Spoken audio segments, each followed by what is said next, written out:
Hello everyone and welcome back for some more Drag Race gossip, secrets and drama. So I'm back for a quick tea video, which is where I bring you the hottest Drag Race tea as quickly as possible. Today we're going to look at the drama involving UK drag event promoter Klub Kids, who have been called out for shady behaviour by several Drag Race queens. So let's get started. So for anyone who doesn't know, Klub Kids is a UK-based club promoter and event organiser that specialises in hosting drag events. The company has been running for around 13 years and has become quite well known in the UK because they host a lot of events with drag race queens in and around the UK. Klub Kids are also the booking agents for several drag queens, including several queens from Drag Race UK. And although Klub Kids has been involved in several large drag race tours and events, the company has recently been called out for bad behaviour, including not paying the queens and selling fake merchandise.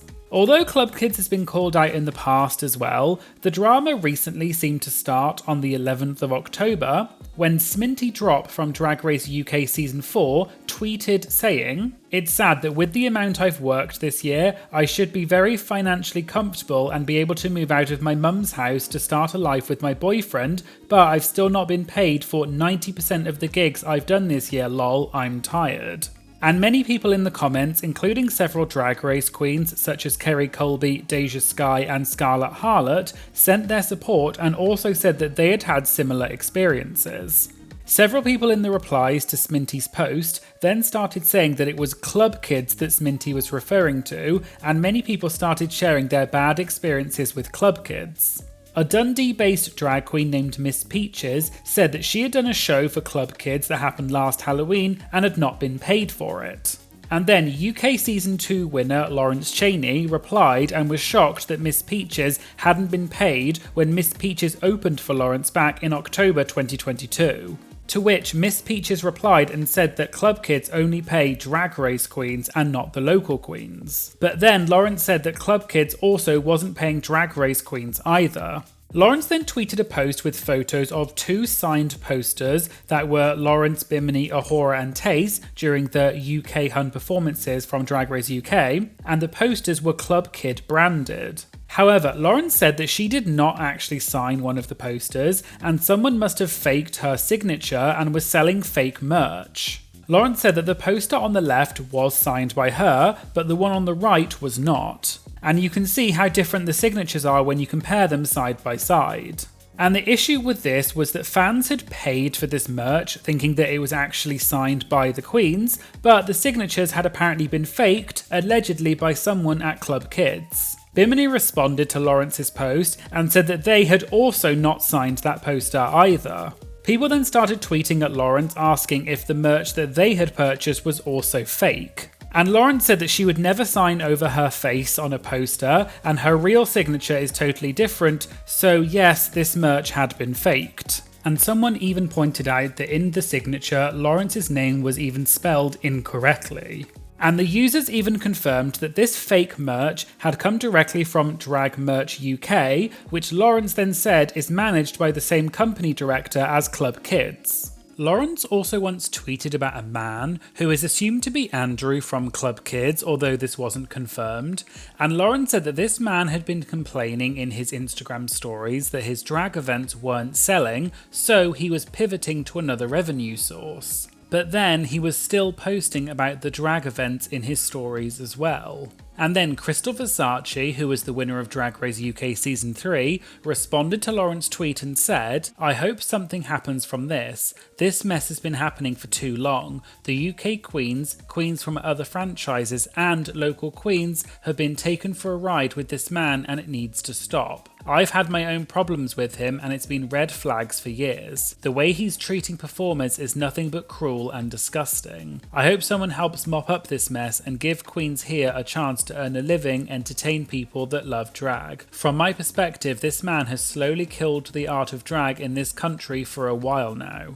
Joe Black from Drag Race UK Season 2 also tweeted her thoughts on Klub Kids and said that she had thankfully never worked with Klub Kids, apart from one event she did with Sasha Velour where Klub Kids helped to promote the event. And Joe said that Andrew, who is the owner of Klub Kids, was rude to Joe backstage and asked who Joe was, and even joked that Joe was not good enough to be on stage. Fellow Drag Race UK Season 2 queen Ahura, who was also part of the image on the poster, posted an Instagram story later that day where she also called out Klub Kids, although she didn't say their name directly.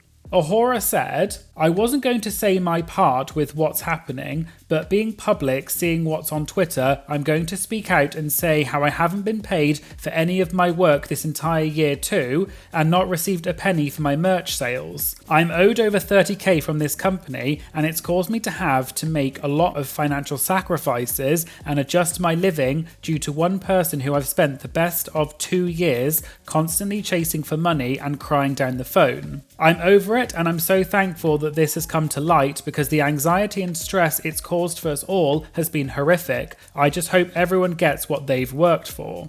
Klub Kids then deleted their Twitter account, seemingly because they were getting called out so much on Twitter.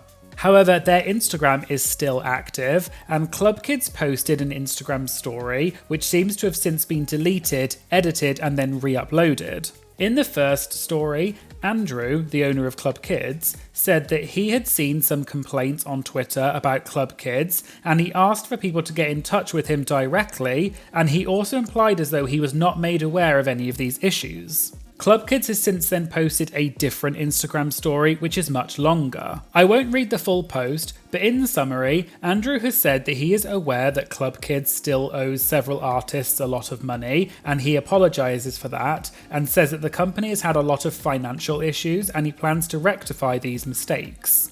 Klub Kids has since turned off comments on their Instagram posts, presumably because they were getting called out so much in the comments. And they don't seem to have said anything else for the time being, so we'll have to wait and see if they give any further updates. But since all of this started, there has been many people calling for a boycott of Klub Kids because this bad behaviour has apparently been going on for years. And Joe Black in another tweet even said that Klub Kids has, quote, monopolised but also run the drag economy into the ground, and Klub Kids have made it financially risky for other venues to host drag events. And since this drama started, an Irish company called DFIU Events has posted an Instagram story saying that they will no longer be working with Klub Kids on the Christmas extravaganza tour, which many people have assumed is due to the backlash that Klub Kids has been receiving. And since this drama started, people have been bringing up times that Klub Kids were called out in the past, and there seems to be a pattern of behaviour. For example, back in May of 2023, Klub Kids posted on Instagram to say that Isis Couture, who is the winner of Canada's Drag Race Season 2, would not be part of an upcoming tour. However, Isis then posted an Instagram story where she appeared to call out Klub Kids and said that the reason she was not part of the tour was because Klub Kids had not signed the contracts. And fans online said that Klub Kids were being unprofessional by trying to blame the artists, even though it was Klub Kids' fault for not signing the contracts. Winner of Season 11, Evie Oddly, also posted about a similar situation back in August of 2021, saying that Klub Kids had ghosted her about her pay and travel arrangements for a tour. But they had still been using a photo of Evie on the poster to sell more tickets, even though they hadn't actually booked Evie for the tour yet. But then Klub Kids responded and said that Evie was lying and said, "Okay, this is false information. This has been confirmed for over a year. We've been working with Sherry on this. You approved artwork and even shared it yourself. Your management only reached out Friday and today is Sunday. Madness." The winner of Dragula Season 2, Bitch Pudding, also had some previous drama with Klub Kids back in 2021. In an Instagram story, she said that the reason that she was not at Dragfest UK, which is a drag event organised by Klub Kids, is because they never responded to her emails. She also said that she even sent a cease and desist to them because they were still using her name on the event's website for tickets. And in a follow-up story, she also said that some fans had been refused a refund even though the lineup was changed and that was not her fault. And someone on Twitter pointed out that in Klub Kids' latest tax filing from January 2022, which is public information in the UK, the company appears to be in debt of over £500,000, which is over $600,000. And so it looks like Klub Kids is not only in financial difficulty, but also reputational difficulty too, after being called out for years for bad behaviour. And it seems like many people have been calling for Klub Kids to go out of business, so we'll have to wait and see what happens in the near future and if the company survives this drama. And I think this is also a great reminder that just because queens get on Drag Race and appear to be doing very well professionally, many queens are still being treated badly and are in debt because of it. But many people don't know about this because the queens are afraid to speak out against these influential companies. So just remember to support the queens that you like and respect that this is their job and how they earn a living. So there you go, there was a quick tea video about the drama involving Klub Kids being called out by several queens for bad behaviour. What do you think about this drama? And had you heard about this situation before? Let me know in the comments. I'd also like to say a massive thank you to all of my amazing Patreon members. In the You're a Winner Baby tier, we have Emerald1508 and PC Smush. And then in the Shantae You Stay tier, we have Becky, Charlie, David, Emma, Kylie, Max, Tebby and Craig. Thank you all so much for your incredible ongoing support. It really does make such a massive difference to my channel and it allows me to keep making videos for you all, so thank you all so much. If you'd like to join my Patreon and get exclusive benefits such as early access to my videos, shoutouts in my videos, as well as priority access when submitting interview questions among other benefits, you can join my Patreon for just a few dollars a month to unlock these amazing benefits, and I'll put a link in the description. Please make sure you like, comment and share this video as it really helps support my channel. And of course, please make sure you hit the subscribe button to stay up to date about new uploads.